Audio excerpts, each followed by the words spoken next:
Welcome to Restaurant Influencers presented by Entrepreneur. My name is Sean Walchef, founder of Cali BBQ and Cali BBQ Media. In life, in the restaurant business, and in the new creator economy, we learn through lessons and stories.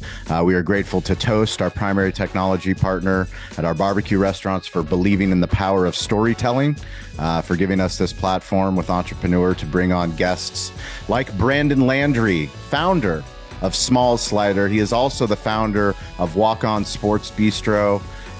Brandon, I've been following you. I'm a huge hospitality aficionado, and what you've been building in the last couple decades has been impressive, and I'm honored to have you on the show. Welcome. Well, thank you for having me, man. I appreciate it. Of course, I'm passionate about this business and I love it. And I'm also smart enough to realize when it's time for me not to be the CEO. So now I just wear the founder hat.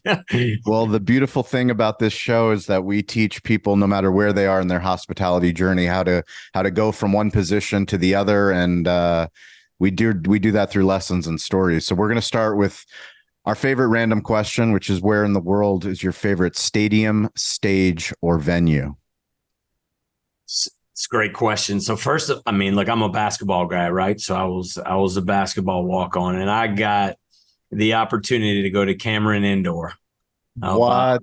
I guess it was about 5 or 6 years ago, and it was Duke, Carolina, and they were both in the top 10, and I got to sit like 3 rows off the court, right across from the students. I mean, look, you can hear anything about it until you walk in that, and it's a gym. It's I mean, if you've been there, you know, but it's a glorified high school gym, but there is not a better place on earth, especially for a basketball fan. And I'm not a Duke or Carolina guy, but I'm a basketball guy, and being in there and feeling that energy, can't beat it, man. I'm a basketball guy, and that's something that's definitely on my bucket list. And no guest has ever said Cameron Indoor, so I'm fired up that you kicked us off with that. So we're going to go to Cameron Indoor. We're going to talk to Entrepreneur. I'll talk to Toast. We'll talk to some other brand partners, and we're going to do something different. You know, there's a lot of restaurant conferences out there, but what we believe is the people that tune into shows like this is that they want to level up. They really want information that's going to move them forward, not just a commercial about a product or a service, but really a life story, you know, TEDx style.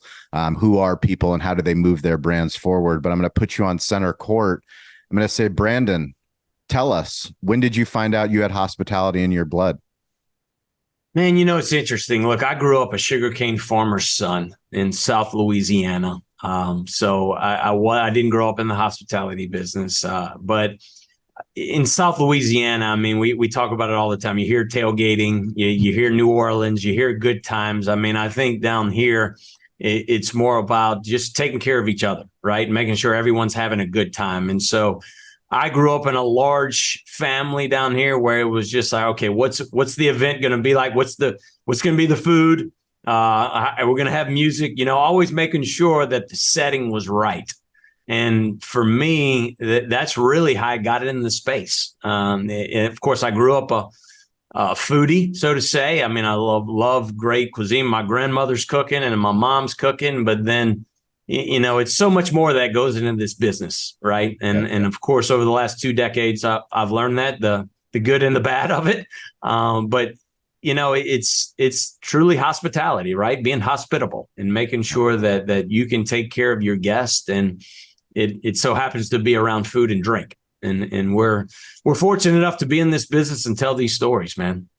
Well, what I love is that, you know, for me, I'm fortunate. I was raised by my grandfather. He was born in a Bulgarian village, and I talk about village hospitality. What I've heard so much about, and I've been fortunate to go to the South, you have Southern hospitality. You have a special blend. So give me what is the uniqueness of Southern hospitality? Yeah, and look, it's what we know down here, because it's just, you have to make sure that everyone is enjoying the moment. And I think a lot of times that people just, you know, they're worrying about the next thing, especially in the pace of the world that we live in now. Right. Yeah. And I think when you go back to Southern hospitality, it goes back to where time moved a little bit slower, and people just enjoyed the moment. They enjoyed the company. that they were with. And, look, there was a lot of bad things that came out of COVID, right? But I think if there's anything good that came out of it, it proved to us that, look, let's take a step back and let's enjoy the great things that we've always had, right? And not just always wish for the next best thing. And so I know for us, for my family and for my businesses, it was, look, let's just get back and enjoy each other and enjoy what we built. And, our purpose at Walk-Ons has always been to bring people together. And the same thing with Smalls. We saw with COVID, look, it was great to make a few turkey sandwiches when COVID first started happening, right? Be at home with your family. But after a while, it was like, man, let's go enjoy other people. let's get back to the hospitality, right? And so it's been a blessing and a curse at the same time when you talk about COVID, but I think we all learned from it.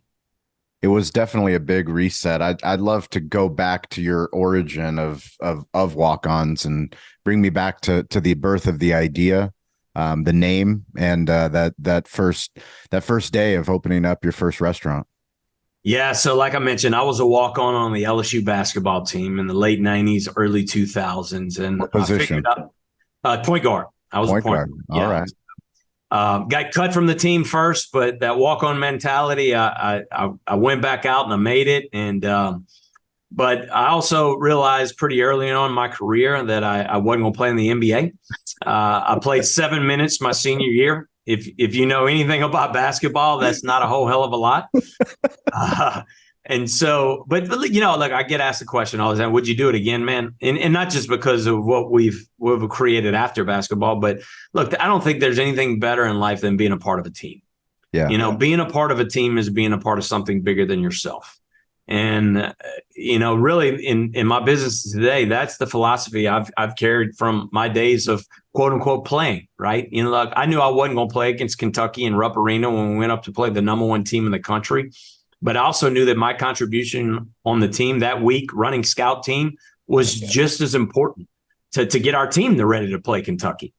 And so that being said, it was an idea. Like I said, didn't grow up in the restaurant space. And my founding partner, my former walk-on teammate, and myself, we were on the way back from a game in Knoxville, Tennessee, and all the starters were sleeping on the plane. They had played all night, and we were wide awake because we didn't play a second. And had those little bev naps on the plane, and we just started doodling on the napkin. And we said, man, we got to open up this sports bar, right? And it was an idea at first. Man, we were 19 and 20 years old, two kids with dreams.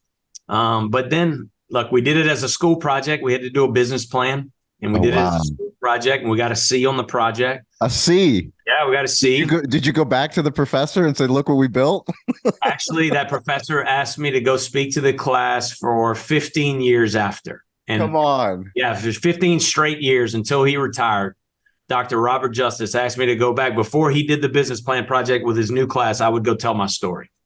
And so, you lead with that. You got a C in the class. Oh yeah. I was like, hey, look, I know all y'all want an A, but C's not bad. C is not bad. Yeah. And so, look, it came to reality. We got some investors involved, and we got the original location open September of 2003, and it's been 20 years now, almost to the day. How many locations? 82 locations throughout the country. And 2018, 2019, of course, all of my concepts, I've always had a great burger, right? I grew up a cheeseburger kid. Yeah. And look, I just saw an opportunity with the slider concept. And, being here in Baton Rouge, Louisiana, I have also had the luxury of watching Raising Cane's grow. Oh. Todd Graves is one of my best friends, and he's the founder, of course, based here in Baton Rouge, Louisiana, and just saw what he did with doing one product, doing it better than anybody else in the world, and really putting everything, all focus, all attention onto that, and a great culture. And I looked at it and I said, man, look, there's really they got some slider concepts out there, but there's nobody in the space that is, just hand patty and cooking to order. Yeah. Just putting everything into the best cheeseburger slider that there is. And so, of course, at the time I was the CEO of Walk-Ons. And so, I was kind of doing it on whatever spare time I had and coming up with a concept. And Drew Brees was my partner in walk-ons at the time. He had been my partner since 2014, and Super Bowl MVP Drew Brees. Yeah. I like to say between Drew and I think we have about 14 Pro Bowls. 82 restaurants and 14 Pro Bowls. Drew didn't log any NCAA basketball minutes though at Purdue, did he? Absolutely did not. He did not. You got 7 minutes on him. That's a good point, Sean. That's the only thing I got on him. But so yeah, I was telling Drew, I said, man, I got this idea.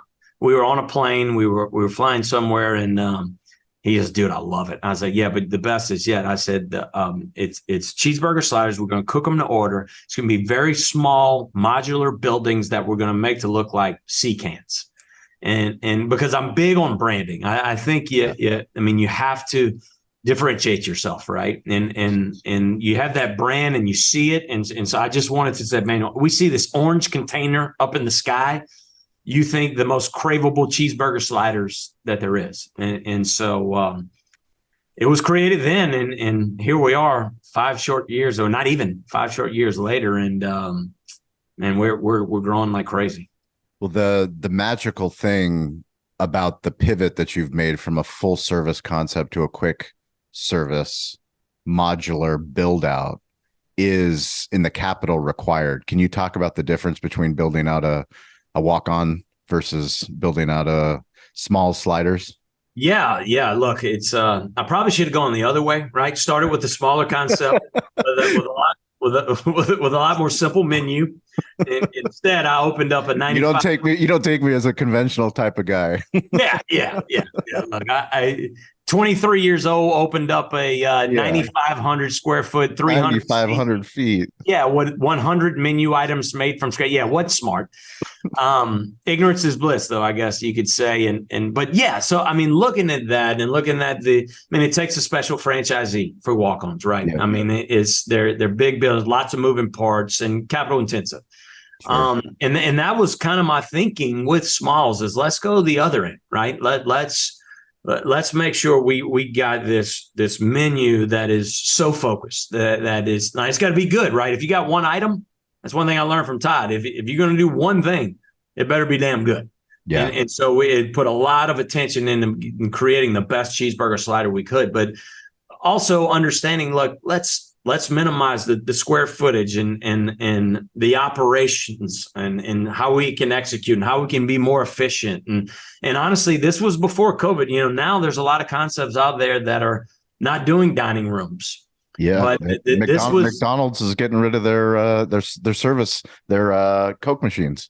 Exactly. Why? Because of declining footprints into the dine-in. That's exactly right. And look, we were there first, right? You're ahead of the curve. You're ahead of McDonald's. That's a big deal. First part of it was for branding, right? Because I just thought the cool outdoor courtyards with the turfed area was cool. But I also saw, I have my kids, my family. We never go inside a fast food restaurant. I say, look, let's just, once again, it goes to that capital investment on the front end. Why build these air conditioned units that people aren't going into? So we went the other route, and it's proven to be successful. Our franchise, of course, they love the model that we've created.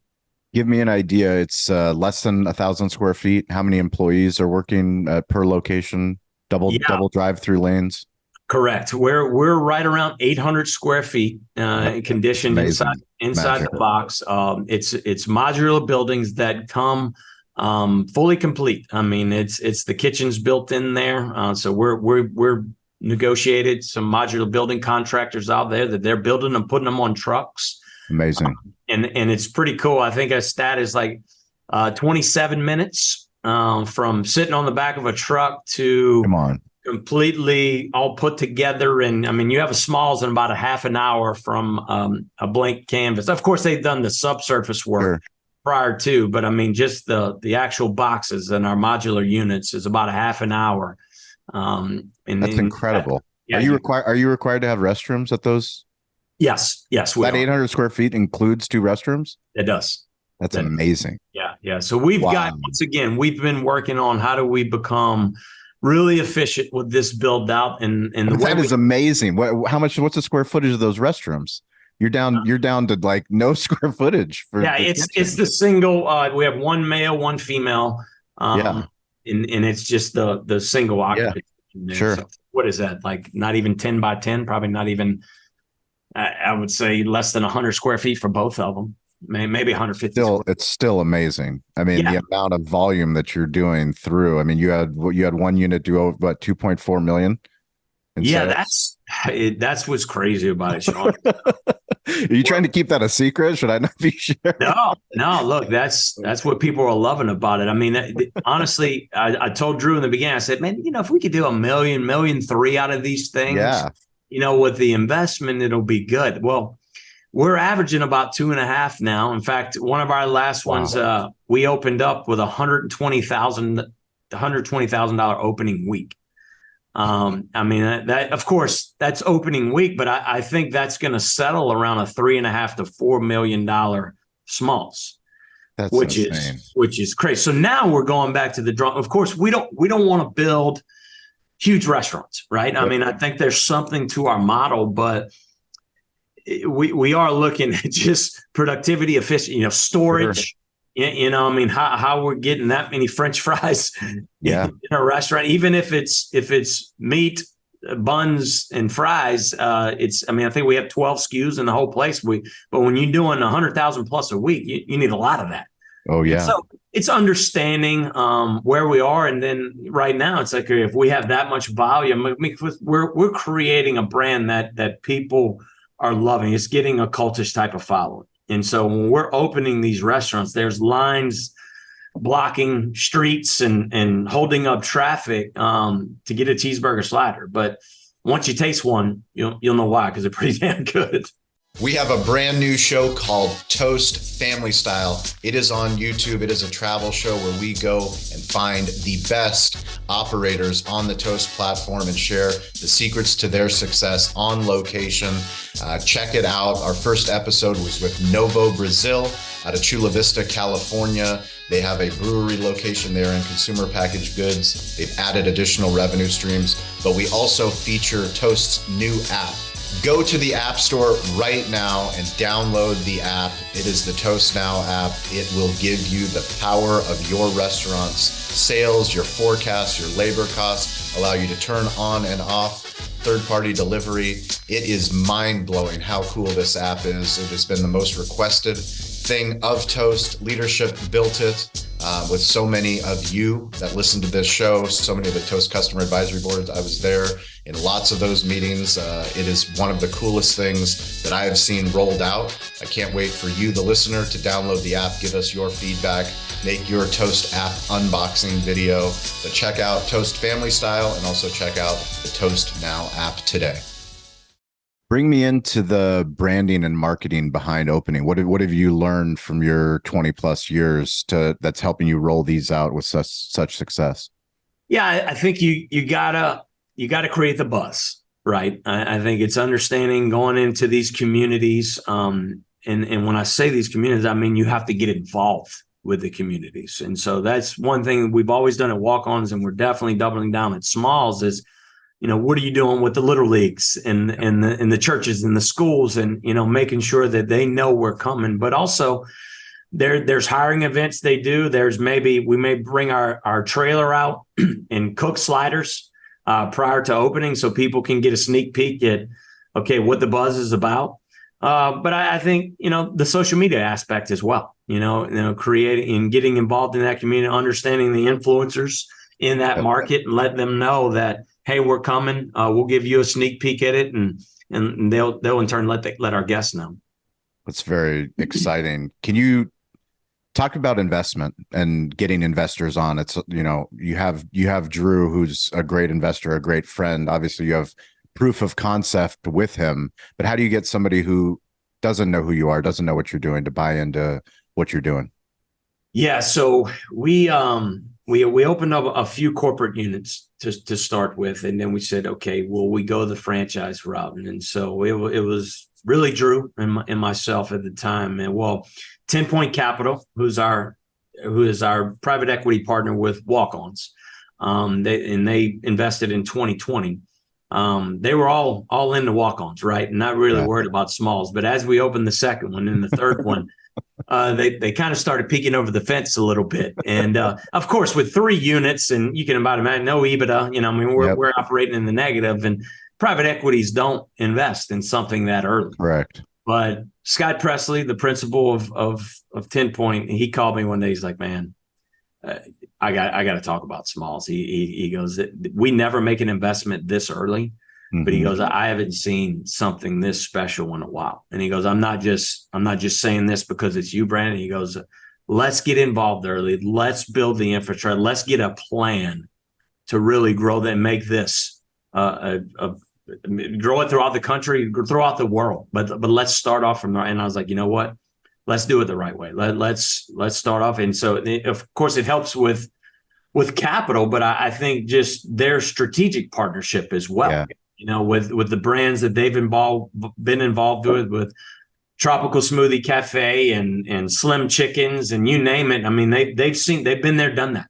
And so to have them as a partner, and once again, not just capital needs, but also understand, okay, let's go find the best CEO that we can to build this company. And we did.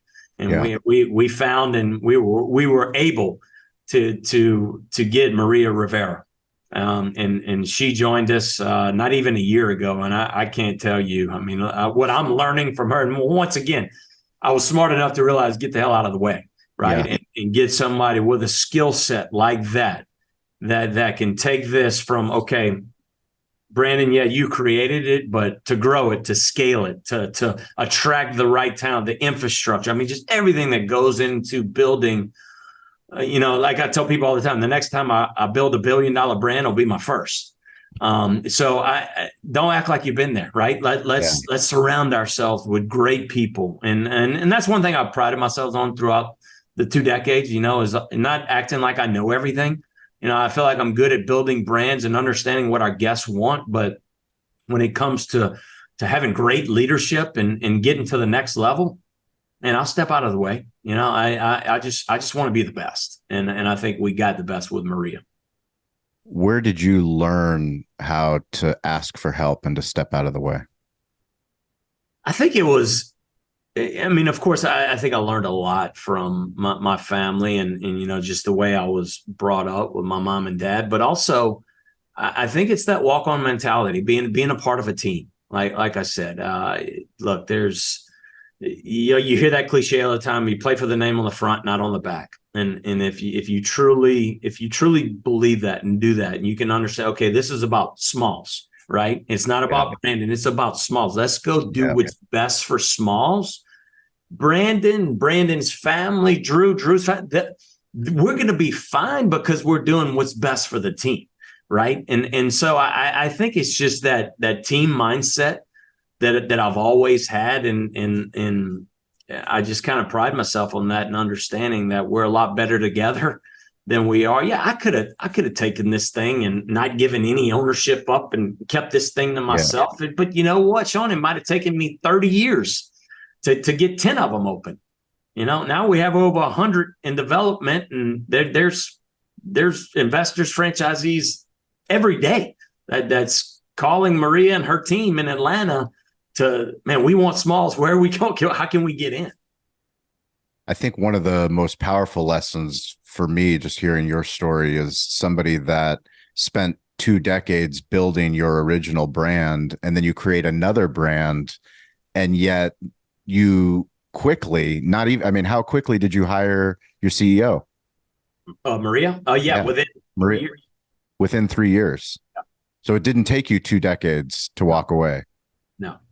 Is that because I'm here and I'm still the chairman of the board? I'm chairman of both boards. And so I definitely have my finger on the pulse. But once again, Brandon, get out of the way. Let her do what she does best. And the talent that she's attracting for a brand. We have 10 units up right now. But the type of talent that she's attracting in our marketing team and IT and construction and supply. We're attracting talent that joins 100, 200, 500 unit brands because we all see the potential. and because of her leadership. That's very exciting. When you look at the people that you admire, somebody that has so much affinity and love for sports, are there coaches that you've modeled your business acumen after? Yeah, I think so. I mean, I think I kind of wear a few hats, right? I've been, I wouldn't say I've been the strictest or like just hardcore coach, I mean, because I'm a culture guy, Yeah. and so I think there's some of those guys out there that just You're, a player's coach, yeah. right? But then there's the ones that the Belichick's of the world, right? That not to say he's not a player's coach, but Sure. look, you're going to be held accountable. Nick Saban, Yeah. you're going to be held accountable. And so that's, I think I'm more of a hybrid of that because I'm probably culture first and foremost, which is probably why I'm not the best CEO when it comes to scaling, because there's a culture of accountability that has to be there. Yeah. Whereas the founder hat, I'm worried about the brand. I'm worried about, our fit and what our guest looks like and how we're attracting them. And, so that's where I think it really suit well to be on the board and the chairman, of course, being the chairman, I've got a lot to say, right? But and they want to hear it from me because of what the vision was for the brand. But I'm also willing to adapt and what may have worked for one unit or what was on paper that Brandon wrote down 5, 10, 15 years ago. Things change, and so we need to be able to adapt to grow the brand the right way. When you think about technology through the lens of making happier guests, how do you go about technology decisions for your brand? Yeah, I think it's the key, right? I mean, the world has completely changed. Everything we learned in our marketing class, my marketing class in 1999 at LSU, I don't think that's there anymore. But I mean, you just have to leverage it, right? And on the social media channels and just online presence and everything that we're doing. I mean, look, we're doing these volumes and we don't even have third-party delivery yet. Amazing. Really? Yeah, we don't have online. You don't have, that's a whole logistics. You have to figure out where those drivers going to go. Exactly. I mean, I've seen the lines from the social media posts from your Instagram page, your TikTok, all the things that you guys put out there. It is a bustling place. Yeah, it is. It is. And so, I mean, we just added Chris Douglas as our VP of technology. And so, I mean, he just joined the team recently. And so, I mean, we're just trying to get our arms around it because, look, we want to invest. We want to do it right. We don't want to just roll something out just to say, okay, we have third-party delivery. Yeah, just figure it out. And, because, I mean, we started franchising early, right? And so we have to make sure that we can streamline operations. We can, I mean, with on-premise and off-premise dining, I mean, the catering aspect of it, because, I mean, these things are perfect for catering. For sure. And so there's so much that goes into it, but we have to make sure we set it up to where we can scale. Let's not set it up and set up all of our digital systems for a 10-unit chain. Let's set it up for 1,000 units. And so if it takes a little bit longer, that's okay. And I think our franchisees appreciate that, especially the early ones, because they know it's a longer game. How soon do you see Smalls overtaking Walk-On in units? Well, Walk-On's growth is still there, right? I mean, I've seen the growth. It's impressive growth. Yeah. Walk-Ons, I mean, anywhere from 15 to 20 units a year. And then when you're talking $5 million AUVs, we can add, almost $100 million in revenue a year. And look, to say do we want to get to 40 openings a year? I don't know. I mean, this is something our new CEO, Chris Dawson, that just joined our team recently, this is something that he's getting his arms around with his, the addition of some new team members here is understanding how much is too much for a walk-ons, right? Because it's a lot of moving parts. But Smalls, as far as unit counts, I mean, I think because, and I hate to use the word simple because nothing's simple in this business, right? But nothing's simple in this business. Yeah, there's nothing simple in our industry. But I mean, we're looking at more modular builders that can produce more for us. And then when you're talking, I mean, it's a lot less moving parts, rather than simple. And so, I mean, look, next year we may get up 20 or 30. The following year may be 40 or 50. I mean, the way Maria is laying out this plan, I mean, we'll have a couple hundred units in 4 to 5 years. And so then franchisees aren't a problem because the unit economics are speaking for themselves. For you, how do you deal with being a leader of these brands and also being a father? Great question. Because look, I'm all into these brands, right? But there's nothing more important to me in my life than my wife and my 3 kids. And so it's been, in fact, I've got a leadership coach now that I've just engaged with. Thank you for sharing that. Yeah, not long ago, but because of that, because there's a balance, right? And I have to make sure that I can find that balance. And look, when I'm in walk-ons or in smalls, I am all in. And I have a fine dining concept as well here in Baton Rouge. What's it called? It's called Supper Club. Supper Club. It's dinner only, and it's fine dining. It's through my travels with the other brands. I saw these great spots all around the country, all around the world. It was more of a passion project for me, and wow. It's really cool. And so whether I grow it or not, everybody's how long has it been open? About a year and a half. Beautiful. And it's slick. Yeah, check it out. Supper Club, Baton Rouge Supper Club BR. Okay, we'll put a link into the article for sure. Yeah, Instagram's really cool. It's I tell people I may not grow it, and they're like, Brandon, come on, man. Everything you do. Yeah, you've grown. Scott Presley is like, hey, what do you want to do with Supper Club? I was like, Scott, what did I tell you about that? But look, it's finding making sure that there's a balance. Back to the question, and my wife is really involved in the businesses. I mean, she's so good at the branding aspect of it, and she kind of knows what right looks like, and so she'll tell me a lot of times. And then the kids, they of course they're accustomed, they're guests now, but I love telling them about the business, not just like, oh, daddy owns those. No, it's like, look what we're creating.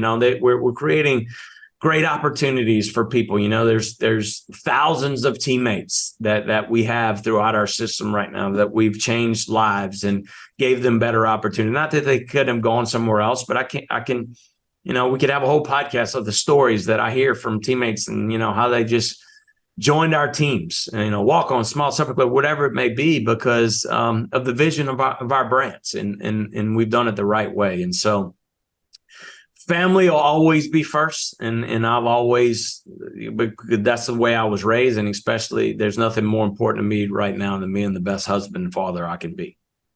I appreciate that. I think it's something that is difficult for hospitality leaders. Me especially, and the guests that I have on the show.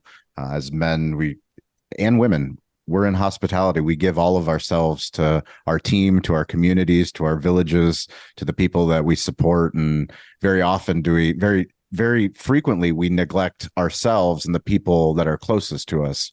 I appreciate you for sharing that you got a leadership coach. That is a powerful step.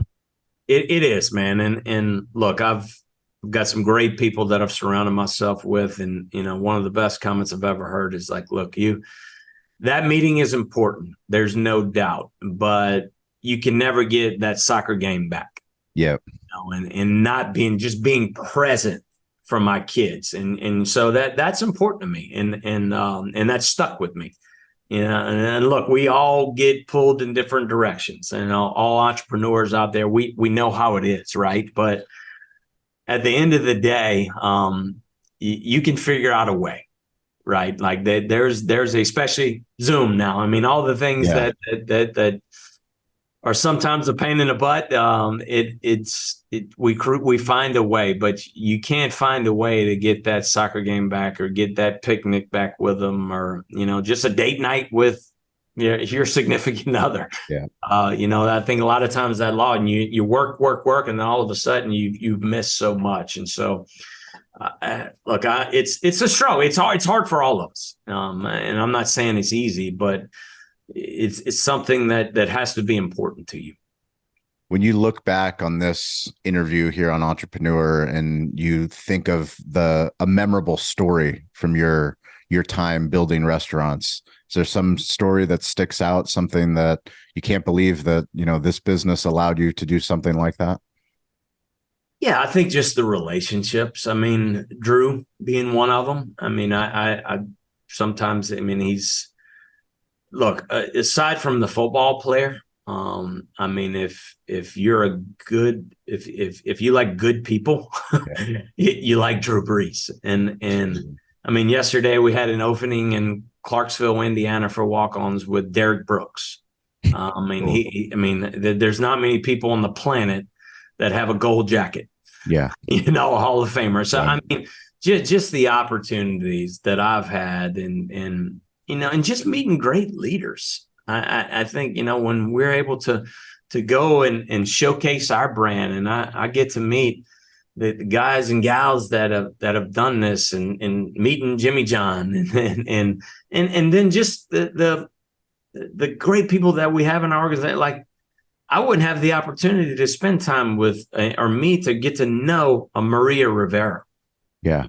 Someone that is just a rock star, and I'm just learning so much and how she departmentalizes and understands like how to grow a brand, how to take it. She can see, okay, what's going on 5 days from now, but also has a plan already for 5 years from now. That's I can't do that. I can draw on a napkin. I can come up with, okay, this is how we're going to do the smoss on the burger. But looking 5 years and having a plan to the teeth like that, that's impressive, man. And I think that's just the cool stuff I've been able to do and experience over the last couple of decades. That's awesome. So every single week on Wednesday and on Friday on the social audio app Clubhouse, it's a chance for you, the viewer, the listener of this show, to come up on stage and tell us your story. If you're in the hospitality business, your story matters. If you're in marketing, if you're in sales, if you're a founder, come up on stage. That's a chance for you to get to meet me. Hopefully one day I will have you on this show on Entrepreneur. But we also do a social shout out this week. Shout out goes to Justin Ulrich of Evocalize. Justin, we appreciate you showing up on Clubhouse. We appreciate the company that you're building at Evocalize. And I just want to say thank you. But Brandon, give me one person. This is the hardest question I ask on the show. Is I need one person that gets a shout out on your team on Smalls, one person that you can point to Entrepreneur and look back and say, this was your shout out. One person. Well, that's interesting. I mean, I've given Maria a lot of love, right? She's gotten some love. Yeah. Pick one other person. I'll go back to the technology piece. I mean, when we're talking Chris Douglas, who's on our team, and he's our VP of technology, and just it's a big job in this day and age in 2013 and beyond. Everything changes so quickly. Yeah, and there's so much, especially in the QSR space, for sure. When you're looking at how much technology goes into it. I mean, with third party and understanding, what Smalls 2.0, 3.0, 6.0 is going to look like. It's a tough job. And just hearing, I mean, him now in our presentations, in our board meetings, and understanding that he has to understand the trends now, but also has to look forward and what to expect in the coming future. So, yeah, Chris is a rock star. We're lucky to have him, and he's on it. It's pretty cool to see. I'm happy you gave him a shout out. Yeah, one of the premises of this show is the 4 C's that we live in, and that's content, commerce, communication, and community. All of these things interact with each other, and for brands to succeed, we've got to do a good job on all of those things. And if you don't have the technology that can communicate, if you don't have the technology that can sell online, if you don't have the technology that can create Instagram or TikTok videos or YouTube content, you're just, you're going to be in the yellow pages, and you're not going to exist for much longer. That's exactly right. Yellow Pages is a great example. Right. So real quickly, we're going to do our smartphone storytelling test and get to know a little bit about you. Are you an Android or an iPhone user? iPhone. What version? I think I'm 14. I just got a new phone. Like 15? Did 15 just come out? I think it's the 15. It's the 14. 14. Okay. And then do you always update your software? No. How many emails do you get a day? Oh, hundreds. but I cannot stand not having them open. So you have your inbox zero. Inbox Text, zero. emails, I cannot stand it. So no notifications. If I see a red number, I got to go clear it or open it. Fair enough. Do you prefer text or email? Text. Do you prefer a phone call or a text? Depending on who. But I like to talk. I mean, if it's about something with substance, I need to talk. And honestly, I like Zoom. I prefer in person. Yeah. I really like our meetings. I mean, we try to do them all in person, but if it's just something like I need to know, text me. Got it. Where do you listen to music? Which platform? I'm on Spotify. Spotify? Yeah. You got a playlist? I do. I'm kind of more of a old country guy. I'm big into Morgan Wallen right now. Nice. Cole Swindell. Awesome. Those are my guys right now. I'm big onto that. There you go. Do you listen to podcasts? I do. On Spotify or on Apple Podcasts? Spotify, yeah. I'll go back and forth, but my one of my good friends, Ryan Russillo. Oh yeah, nice. Russillo podcast, and so very cool. I got to meet him in SVP. I mean, once again through this business, and he's been a great friend. But that's really cool. Since he's left ESPN with his podcast, is pretty darn cool. We believe that every business and every brand is their own media company if they choose to be it. We don't have to ask for permission anymore. If you have a story to tell, we have the technology to be able to tell it. That's exactly right. Books. Do you listen to books or do you read books? I listen audiobooks. Yeah, usually in the air. I put them in. What's your favorite book that you've recommended, either to friends or to your team? Good to Great is always the perfect one. I mean, just when you're talking about building a company. But Start with Why, Simon Sinek, all of Simon Sinek stuff. Yeah. I mean, the guy is just, he's unbelievable. The Infinite Game. Yeah, The Infinite Game. I mean, Start with all these that he's done. I love John Gordon, Power of Positivity. John's just, I mean, because our companies are built, I truly believe that positive people change the world.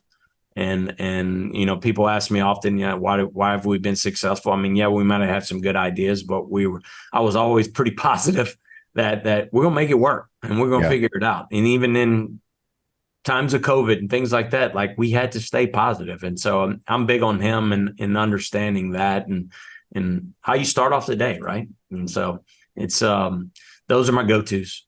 What's your favorite social media app?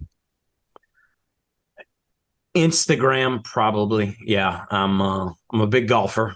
And so, of course, I'm always on Instagram trying to figure out my swing, but have you figured it out yet? I think it's who's a better golfer, you or Drew? Oh, I got Drew on golf. but Drew's just such a damn good athlete. I mean, the guy, he can not golf for 6 months and picks up a club and goes out there and shoots like a 79. So, I mean, it's just, he's got it. Impressive. You got it. That's impressive. So what's the best way for people to connect with you and connect with the brand? We'll put links into the show notes.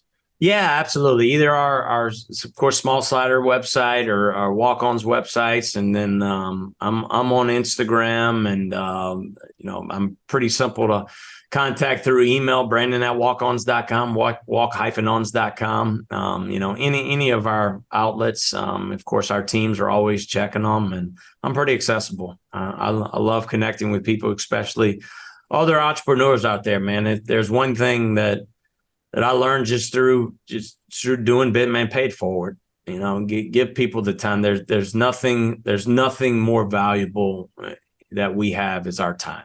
And if we can give people that, especially young entrepreneurs that are out there, and of course you can't do everything, right? Yeah. And then the larger you get, it's more difficult to do. But I try to, man, and that's why I go back and I speak at classes. I go, to any company that wants me to go, or whether it be Rotary Club or anything like that. I try to get out there and not only to tell our story and build our brands, but I think it's important for people to hear stories like this, and not everything has just been, sunshine and roses, right? We all go through the grind, and I think telling our stories and letting people, especially young entrepreneurs, know that your first step is to say, I got to go. Let's go. Yeah. You know, I mean, and ignorance can be bliss. You know, would I be sitting right here if I just decided at 44 to say, hey, let's go do this? At 23, at 22, it was like, yeah, what do I have to lose? You know, I only have a dog. They can't take that.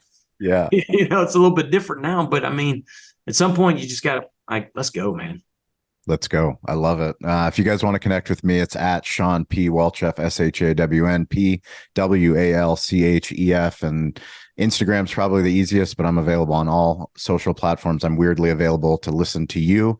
We care about you. That's why we put on this show. Brandon, I would be honored if you ever make it to San Diego to visit Drew. Come on out for some barbecue, show you how we do Cali barbecue at our barbecue restaurant. So I'd be honored. And that goes for anyone that's listening to the show. I'm matters. 100% going to take you up on that. I can't wait. That's going to be something that I very much look forward to. We'll show you our Southern California hospitality. That's what I'm talking about. And anytime in South Louisiana, you got to come see the brands here. You got to see the original Smalls, of course, right here, and the original Walk-Ons. They're about a half a mile apart. Beautiful. I look forward to that. And the original Raising Cane's is here as well. I'm definitely going to hit you up for all three of those. That's going to happen. Absolutely. Appreciate you. Thank you very much. We appreciate you guys. We will catch you all next week. Thank you. Just a reminder, you, the listener, you, the viewer, are the most important person that consumes this content. The only way for us to grow this show is for you to share it with a fellow friend in the restaurant business. Help us grow the show by subscribing, and always reach out to me. I want to hear your story. I want to learn more about your restaurant, whether you're on Toast, whether you're looking to get on Toast. We appreciate you supporting this show, and we can't wait to see the content that you're creating and to learn about the impact that you are making in your communities. Stay curious, get involved, and don't be afraid to ask for help.